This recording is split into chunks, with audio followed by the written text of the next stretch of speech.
जिस तरह तुम गजल से नफरत करती हो ना कायनात, उसी तरह हम सब भी करते हैं। अगर दुआ ने गजल को इस घर में पनाह दी है तो उसकी वजह यह नहीं है कि दुआ इस घर की दुश्मन है, बल्कि उसकी वजह यह है कि दुआ अच्छी तरह जानती है कि जिस वक्त गजल के कदम इस घर से निकले तो गजल इस घर को तबाह कर देगी, बदनाम कर देगी। वजह यही है। वाह भाईजान वाह। वैसे एक बात माननी पड़ेगी कि दुआ भाभी को आपसे अच्छा शौहर मिल ही नहीं सकता। क्या वकालत करते आप अपनी बीवी की। आपकी तमाम गलतियों के बाद भी वो आपको छोड़कर नहीं गई। आपकी मोहब्बत में वो आपको गजल से बचाती रही और हम सबको भी। मुझे तो लगता है उनकी खिदमत गुजारी पर ना एक किताब लिख देनी चाहिए कि कैसे कैसे उन्होंने गजल के कहर से हम सबको बचाया है। एक सवाल पूछना चाहूंगी भाईजान, उसका जवाब दे दीजिए। अगर इतनी मेहनत से उन्होंने सब कुछ बचाया है फिर क्यों बर्बाद कर रही है? अरे ये क्या बात हुई भला कि कश्ती को किनारे पर लाकर फिर से डुबाना चाहती हैं वो। दुआ भाभी ने इस घर के लिए जो कुछ भी किया है ना, वो उनका फर्ज था, एहसान नहीं। और हम सब के लिए उनकी मोहब्बत। आपने खुद देखा है भाईजान कि मैं भाभी के लिए कुछ भी कर गुजरने को तैयार थी।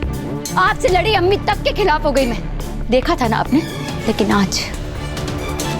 आज उस गंदे खून के लिए उन्होंने मेरे मुंह पे जो तमाचा मारा है ना, उस तमाचे ने मुझे एक बात जरूर समझा दी कि इस घर में मेरी हैसियत और मेरी जगह उस गजल से कम है। दुआ भाभी की नजरों में गजल और उसका बच्चा मेरे और मेरे बच्चे से ज्यादा अहमियत रखते हैं उनके लिए। और सबसे ज्यादा अफसोस की बात पता है क्या भाईजान? कि आप उनकी इसी राय से इत्तेफाक रखते हैं। हाँ रखता हूं, और तुम्हें भी रखना चाहिए। और किसको गाली दे रही हो उस बच्चे को? वो बच्चा गंदा खून नहीं है, मेरी औलाद है, इस घर का मुस्तकबिल है। और हमारे मुस्तकबिल को तुम गाली दे रही हो, उसकी तौहीन कर रही हो, जो मुझसे बर्दाश्त नहीं होगा। नहीं भाईजान, यही तो मुसीबत है। कितनी छोटी सी बात आपको समझ में नहीं आ रही है।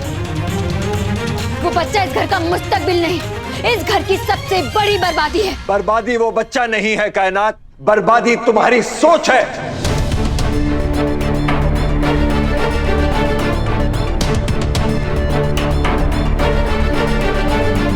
आज तुम गजल और उस मासूम का खून करने वाली थी।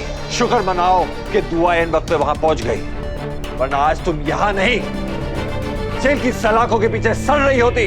तुम्हारी सोच जानकर यही लग रहा है तुम्हें जेल की सलाखों के पीछे ही होना चाहिए था।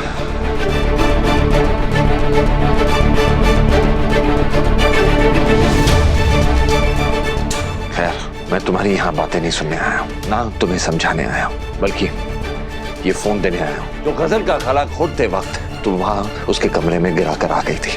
भाईजान मुझे और कुछ सुनना नहीं है। अपना गुस्सा और अपना फोन अपने पास रखो। भाईजान मेरी बात तो सुनिए।